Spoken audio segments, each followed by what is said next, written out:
மஞ்சள். இந்த மஞ்சள் அப்படின்றது விஷத்தன்மை உடைய கிருமிகள் எல்லாத்தையும் அழிக்குது. அழிக்கிறது மாத்திரம் இல்லாத அது திருப்பி அந்த இடத்துல வராத மாதிரியும் பண்றது இந்த மஞ்சளுடைய ஒரு வேலை.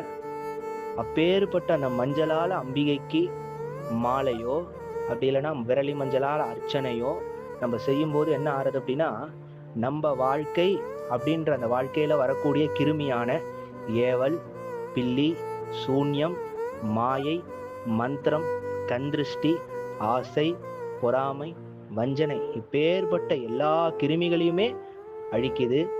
அது மாத்திரம் இல்லாத அது வராத அளவுக்கு நம்மள ஒரு பாதுகாப்பு அரணாக இருக்குது. அந்த மாதிரியான வேலையை பண்றா மகாவராகி.